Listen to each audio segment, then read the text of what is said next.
Sadar nggak sih lo, waktu lo lagi emosi baca keributan di kolom komentar TikTok dan X, mungkin Twitter, dan lo kepancing buat ikutan debat, ngebela satu pihak, 70% akun yang lagi berantem sama lo itu aslinya nggak pernah ada. Mereka bukan manusia, mereka cuma mesin. Nah, hari ini, opini publik ini bukan lagi sesuatu yang organik. Opini itu diproduksi layaknya pabrik atau pabrik sepatu atau pabrik baju ya. Di sebuah kamar kosan yang sempit dan gelap, satu orang remaja pakai celana kolor lagi ngendaliin 5.000 akun media sosial sekaligus. Dia bisa bikin satu brand bangkrut atau bikin satu tokoh politik kelihatan kayak malaikat cuma dalam hitungan jam. Japs, gue Bulan Maulana. Di episode ungkap kali ini kita bakal bongkar logika mesin di balik industri miliaran rupiah bernama buzzer dan ternak akun. Jadi kita bakal bedah gimana algoritma ini bisa ngebajak logika satu negara. So, buckle up guys, kencengin sabuk pengaman lu dan kita bahas di ungkap kali ini. Let's go.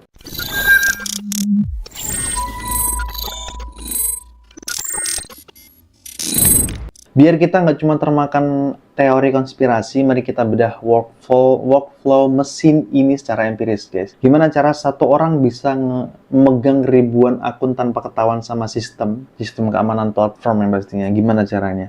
Buat lo yang bisa ngulik skrip informasi, bikin alur kerja otomatis, atau ngeset logic pada expert advisor atau EA yang biasa buat trading, ngebayangin sistem ini sebenarnya gampang banget. Sindikat ini pakai kombinasi hardware dan software. Pertama, mereka pakai emulator di PC atau raksasa, isinya ratusan HP Android murah. Yang kedua, biar nggak kena banet, mereka pakai proxy router dinamis. Jadi setiap akun seolah-olah itu login dari kota atau IP address yang berbeda-beda. Akun A login di Depok, akun B login di Surabaya. Nah, itu bisa diatur. Padahal semuanya ada di satu ruangan yang sama. Dan yang ketiga adalah script automation. Mereka tinggal nulis perintah simpel, buka aplikasi, cari hashtag X, klik like, retweet, dan paste komentar. Ya udah, langsung boom. Dalam 1 detik 5.000 interaksi palsu membanjiri timeline lo. Ini bukan operasi hacker kelas dewa ya guys. Ini murni soal efisiensi operasional dan eksekusi logistik. Kalau dulu akun buzzer itu gampang banget ditebak, foto profilnya anime atau pemandangan gitu ya di Facebook. Dan kalau komentar bentuknya copy paste semua. Ketara banget botnya. Nah, tapi di 2026 ini sindikat ini udah upgrade sistem mereka pakai AI. Inilah bahayanya AI sebenarnya. Artificial Intelligence dan LLM, Large Language Models. Mereka nggak lagi ngepindahin teks secara manual. Sistem otomatis mereka sekarang disambungin langsung ke API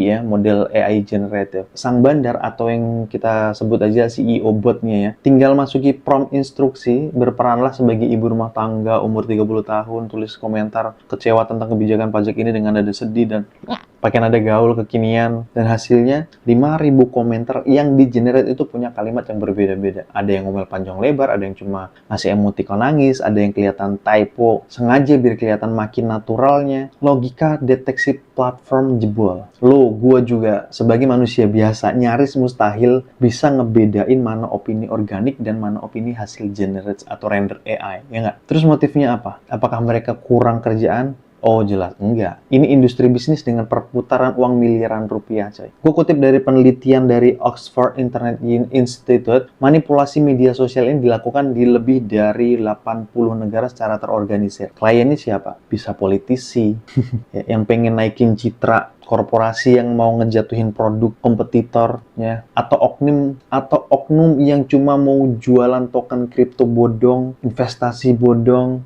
edukasi yang gak jelas, sosok edukasi gitu tentang trading tapi ternyata bodong. Mereka bayar agensi PR gelap, dan agensi ini yang ngelempar pesanan ke peternak akun. Logikanya sangat kapitalis. Kalau dengan bayar 100 juta rupiah mereka bisa bikin trending topik nasional yang mempengaruhi jutaan pemilih atau konsumen, itu adalah return on investment yang sangat luar biasa murah buat mereka. Opini lo nggak berharga, yang berharga adalah reaksi emosional lo yang bisa dikonversi jadi uang. Ya, reaksi lo ketika melihat komentar itu bisa dijadikan uang sama peternak akun atau buzzer ini. So guys, let's be humble for a second. Sebentar aja, kita semua pasti pernah pancing, kita pernah ngetik panjang lebar, ngeluarin dalil dan data untuk mendebat orang di internet sampai jantung kita deg-degan karena emosi. Padahal di ujung sana lawan debat lo itu bukanlah manusia, yang bisa lu sadarkan. Lawan lu adalah sebaris kode Python yang lagi jalan otomatis di server cloud, entah di mana itu berada. Dan lu buang-buang waktu, buang-buang energi, dan kewarasan lu buat ngerespon mesin itu. Dan yang paling ngeri, semakin lu marah, semakin lu sering reply dan berinteraksi sama bot itu, algoritma platform justru makin ngasih panggung ke postingan tersebut. Lu tanpa sadar udah jadi kerja gratisan buat mereka. Jadi jangan gampang kepancing sama, ya kalau udah ketahuan bot, udah kelihatan buzzer, udah biarin gitu maksud gua. So jadi apa blueprint kita sebagai Gen Z yang hidup